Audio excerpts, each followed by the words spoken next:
I asked ChatGPT what pieces of triathlon gear are a total waste of money. Hey, the answers might be surprising.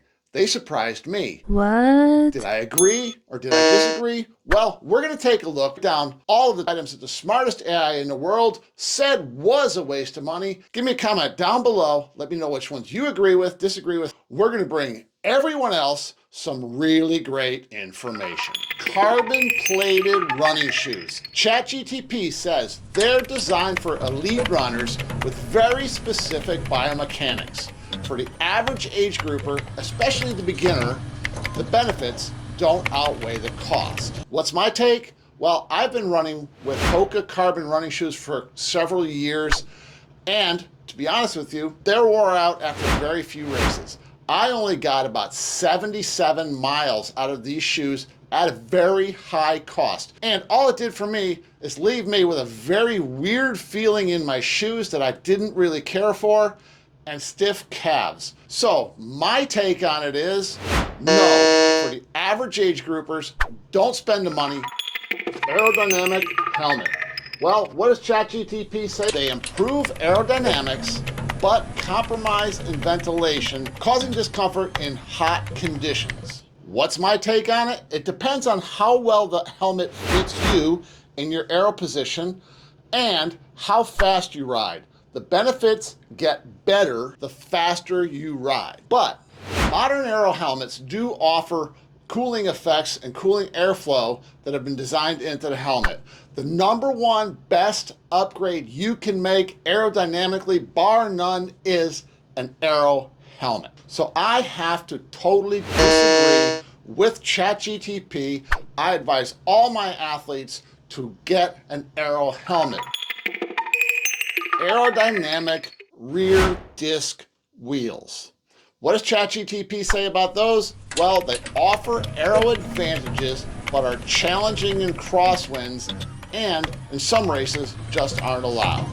And I see little to no advantage at speeds under 25 miles per hour. So how does that relate? Let's take a look at this chart right here. At 25 mile per hour average, a sprint race, you will gain between 8 and 10 seconds. An Olympic race, you will gain between 16 to 20 seconds. Half Ironman distance, 36 to 45 seconds. And a full Ironman distance, 1 minute and 12 seconds to 1 minute and 30 seconds. This is at a 25 mile per hour average.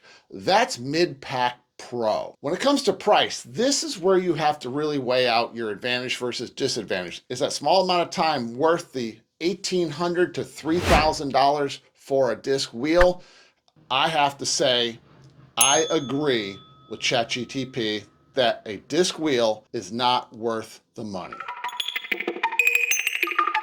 Custom fit goggles. Now, what does ChatGPT say about them? They're tailored to fit individual facial structures, but the gains are minimal, if any, over off-the-shelf goggles. What's my take? There are legitimately no studies out there that show custom fit goggles to make you any faster on the swim. So in this case, I do agree with ChatGPT. Aerodynamic water bottle, specifically one that is on the down tube of your bike. Now, what does ChatGPT say? It says the aim is to reduce drag, but the time savings are insignificant, especially in shorter races. My take? I was surprised. Take a look at this chart. For our hypothetical 25 mile per hour rider, they're going to lose about 5 watts of drag with a round water bottle. Put in the Aero one, and the drag drops to 1.1 watts. That's significant. Now, take a look at our 18 mile per hour average age group athlete.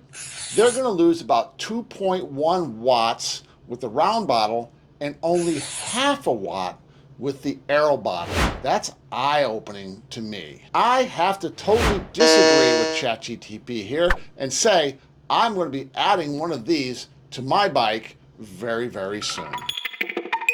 So there we are, we're halfway through right now. How do you rank? Drop down below into the comments and tell me where you are. Now, while you're there, hit the subscribe button and give me a thumbs up, and come on back and get ready, because here we go. This is one near and dear to my heart. ChatGPT says, while tri-specific bikes offer performance advantages, the gains may not be substantial enough for non-elite athletes, especially considering the investment. When choosing a bike for a triathlon bike will always be faster than a road bike. You have more flat sections than you will ever have a climb. Geometry is worth 35 to 45 watts, and the aerodynamic savings are between 66 and 88. And there is another reason why. It has been scientifically proven on the triathlon bike leaves your hips in a more open position, allowing more blood flow into the lower part of your body. Thus, get off the bike, you're going to run faster too. So, I disagree with ChatGPT. Smart trainers. ChatGPT says these trainers offer advanced features, but for many athletes, a simpler and more affordable option will suffice for indoor training. An investment in a direct drive trainer can be quite expensive.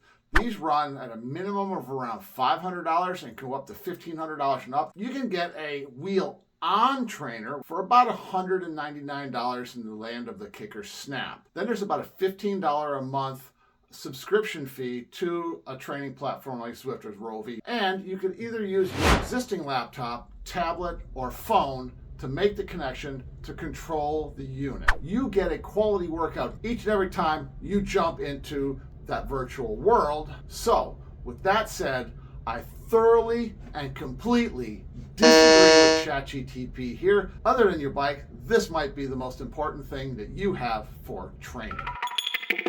Adding aero bars to a bike not designed to have aero bars on it. ChatGPT says adding these aero bars to a bike not designed for them can lead to improper positioning on the bike and not yield significant aero gains. What I see a lot of people do, they put aero bars on the bike and change nothing else. Adding aero bars to your bike will change the position you are on the bike. You will be sitting higher with your arms in, catching all the air in your chest area. This can be overcome by taking your bike and having it refit with the aero bars. But you're still not going to go as fast on a road bike with aero bars as you would with a dedicated triathlon bike. With that said, I disagree with ChatGPT. Put your aero bars on your road bike and get it refit, get it more triathlon-like, and you will be faster in the long run. Transition bags with specialized compartments. ChatGPT says these bags offer organization and are often very expensive. The standard gym bags can serve the same purpose. Well, I agree. $160 for one with a name brand on it, or even $60, $70, $80 for a lesser known one, just is a waste of money. What you need to use is something like I do. I've been using this military rucksack for all 15 years of my racing, and I compartmentalize it with these string bags that you're given at a lot of different races. So I have to agree, ChatGPT.